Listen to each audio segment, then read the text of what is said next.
सेवा आयोग के माध्यम से शिक्षकों की भर्ती या चयन के संबंध में बनाई गई नियमावली और प्रक्रिया के संबंध में है। और उसमें मूल बिंदु जो मुझे आपको स्पष्ट करना है वह मूल बिंदु यह है कि बिहार सरकार ने नियमावली में संशोधन किया है और किसी भी उम्मीदवार को जो शिक्षक के रूप में बिहार लोक सेवा आयोग से चयनित होना चाहता है, उस उम्मीदवार के बिहार राज्य का अस्थायी निवासी होने की शर्त को हटाया गया है। ये शर्त नहीं रहेगी कि बिहार राज्य के अस्थायी निवासी ही बिहार लोक सेवा आयोग की परीक्षा में शामिल हो सकते हैं। ये शर्त हटाई गई है। तो ये शर्त क्यों हटाई गई है? इस शर्त को नहीं रखा जा सकता है, रखना व्यवहारिक नहीं है, विधि सम्मत भी नहीं है, कानूनन संभव नहीं है ये शर्त रखना। ये बात समझाने के लिए, बताने के लिए मैंने आप सबको यहाँ बुलाया है। और इसमें सबसे पहले ये समझने की बात है कि भारत का जो संविधान है उसका अनुच्छेद 16 आर्टिकल 16 बिल्कुल स्पष्ट है। आर्टिकल 16 का सब आर्टिकल 2 सब क्लॉज 2 वो ये कहता है, मैं पढ़ के सुना देता हूँ। राज्य के अधीन किसी नियोजन या पद के संबंध में केवल धर्म, मूल वंश, जाति, लिंग, उद्भाव, जन्म स्थान, निवास, ध्यान देंगे, जन्म स्थान, निवास या इनमें से किसी के आधार पर न तो कोई नागरिक अपात्र होगा और न उससे विभेद किया जाएगा।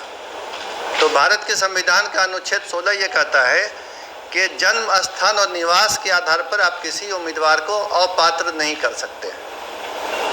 ये नहीं कह सकते हैं कि किसी राज्य से बाहर अगर किसी का जन्म स्थान या निवास है तो वो इस चयन प्रक्रिया में पात्र होने के लिए अपात्र है, अयोग्य है। ये नहीं किया जा सकता है। अगर ऐसी कोई प्रक्रिया चलेगी तो वो गैर कानूनी भी होगी और असंवैधानिक भी होगी। इसलिए ये संविधान के अंतर्गत कानूनी बाध्यता है कि निवास के आधार पर किसी को अयोग्य न किया जाए। पूरे देश के लोग इस परीक्षा में शामिल होने के लिए पात्र हों। चयन तो मेरिट के आधार पर होना है। अब ये हम देखेंगे कि इसके पहले क्या होता रहा है। बिहार लोक सेवा आयोग के स्तर पर पहले भी 3 बार परीक्षाएं ली गई हैं शिक्षक की नियुक्ति के लिए। वर्ष 1994 में, फिर वर्ष 1999 में और वर्ष 2000 में बिहार लोक सेवा आयोग ने इसी पद के लिए, शिक्षक के लिए परीक्षा ली थी। और तब भी यही नियम था उस परीक्षाओं में भी कि देश के किसी भी भाग का नागरिक परीक्षा में भाग ले सकता है और चयनित हो सकता है। और इसके आलोक में ही पहले चयन हुआ है। ये जो नियमावली थी जिसके आधार पर 1994, 1999 और सन 2000 में परीक्षाएं हुई, ये नियमावली उसके पूर्व 1991 में ही बनी थी। उसमें स्थानीय निवासी का प्रावधान नहीं था। और इस कारण से इस बार भी जो बिहार लोक सेवा आयोग से परीक्षा होगी उसमें बिहार के निवासी होने का प्रावधान नहीं रखा जा सकता है।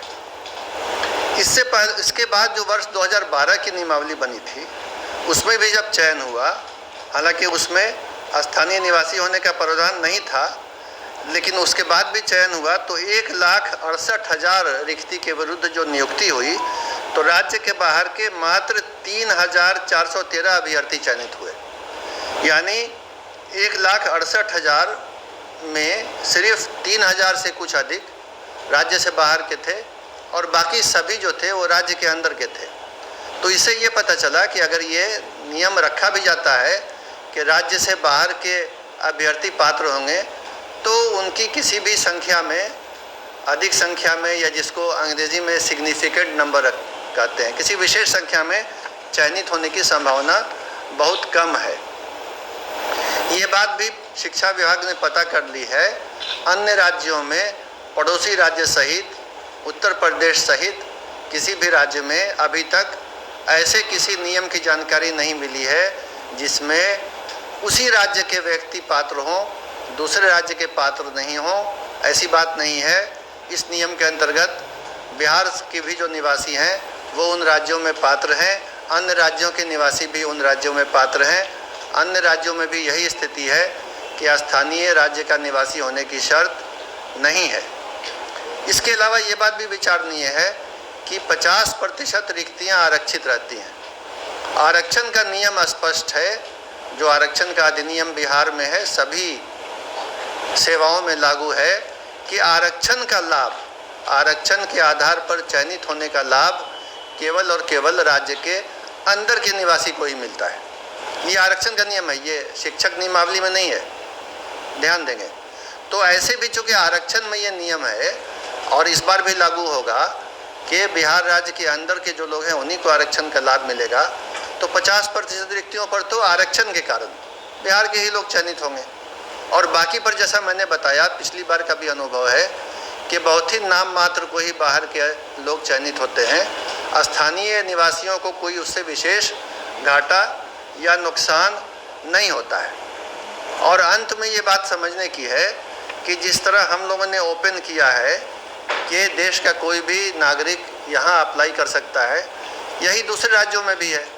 तो अगर विभिन्न राज्य इस तरह के नियम बनाने लगेंगे, हालांकि वो विधि सम्मत नहीं होगा, लेकिन अगर बनाने लगेंगे कि उसी राज्य के लोग अप्लाई करें, तो जाहिर है बिहार के भी जो युवक हैं, युवतियां हैं, जो अभ्यर्थी हैं, जो दूसरे राज्यों में नौकरी के लिए अप्लाई कर रहे हैं, चयनित हो रहे हैं, काम कर रहे हैं, उनके भी अवसर समाप्त हो जाएंगे।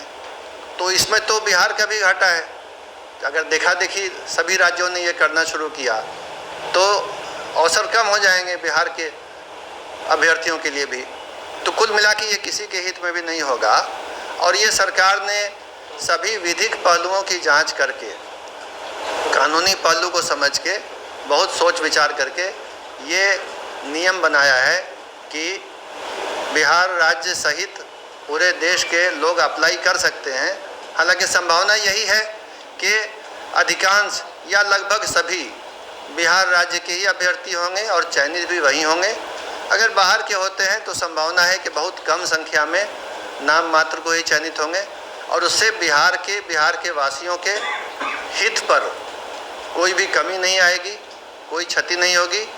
और ऐसे तो आप समझ ही सकते हैं कि बिहार लोक सेवा आयोग के माध्यम से मेरिट के आधार पर अच्छे शिक्षकों का चयन होगा, जिससे राज्य की शिक्षा व्यवस्था पहले से भी और बेहतर हो जाएगी। और इसी परिणाम की ओर राज्य सरकार अग्रसर है और बिहार लोक सेवा आयोग के माध्यम से यह चयन होने जा रहा है।